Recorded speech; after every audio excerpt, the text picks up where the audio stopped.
Сәлем достар. Қош келдіңіз сіздермен шырын. Қазір күн өте ыстық. Балаларға ыстық күнде балмұздақ жасап беріңіз. Үй жағдайында 2-ақ ингредиенттен тұратын балмұздақты жасау әдісімен сіздермен бөліспекшімін.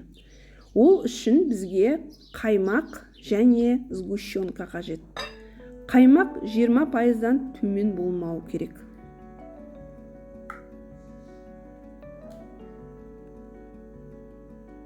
Осы 2 ингредиентті шұңғыл ыдысқа құйып араластырамыз. Оның үстіне жарты шай қасық ванилин саламыз.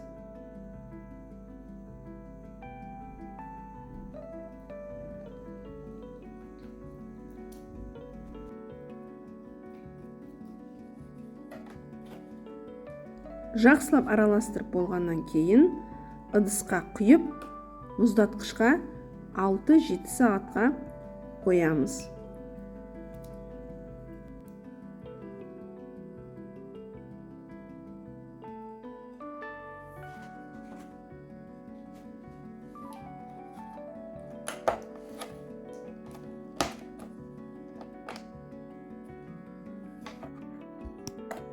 Жеті сағатта балмұздақ өте жақсы қатқан, оны арнайы ыдыстарға бөліп саламын.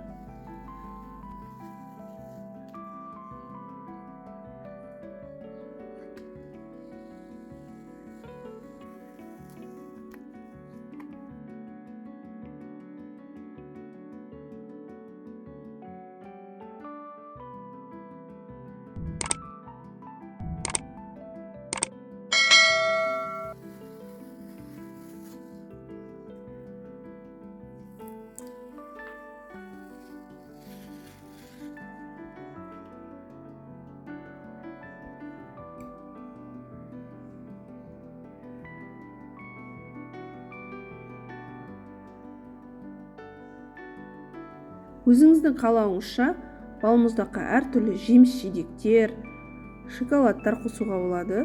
Мен өзім құлпынайды өте жақсы көремін, және шоколадтың да көп болғанын жақсы көремін. Не осындай қылып әсемдейсіңіз.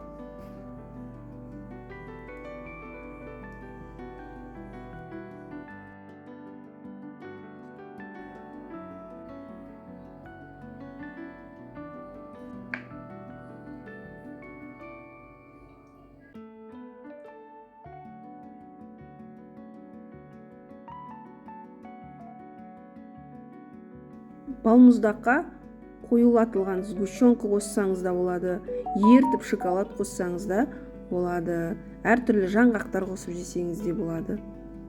Мынау не қарақатпен.